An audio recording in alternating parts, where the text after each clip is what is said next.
60 as quickly as they could, and the police, the fire, everyone was scrambling. There was a and the injuries were nothing short of horrific.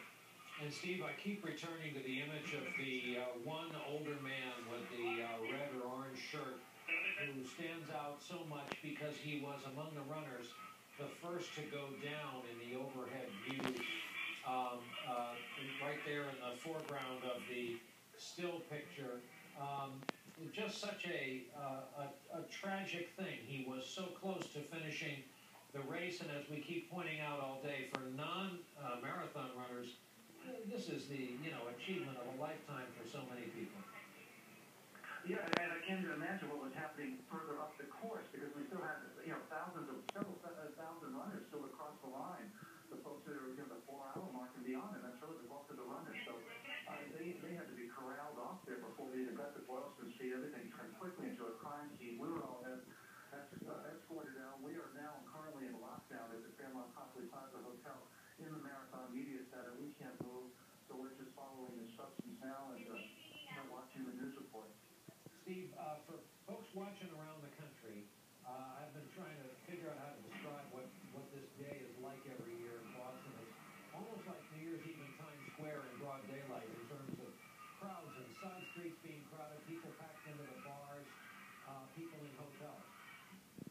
Yeah, it's, my whole life, I've been here since '85, and it's always been known as the best day off. Patriots Day, look at the Red Sox playing at 11 o'clock. Last year, when temperatures were up in the 80s, it was a perfect day for the runners, which is up 40 degrees at the start.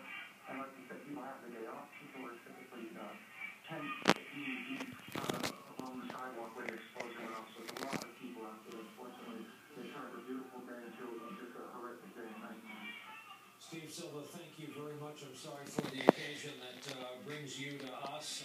We've been talking to the man who took what is now this sought-after web video from Boston.com, just again calmly going about taking pictures of the runners at about the 4:09 finishing mark when all hell broke loose across from the Boston Public Library building there. Bill Bratton, former Boston commissioner, and for that matter, New York and L.A., is over in London. Boston native, watching, listening to all this. Commissioner Bratton, what more can you add? You made your way to our London bureau. What more can you add about all this you've watched taking place? Well, the location where the bombing occurred was probably about 25 to 50 yards from the actual finish line.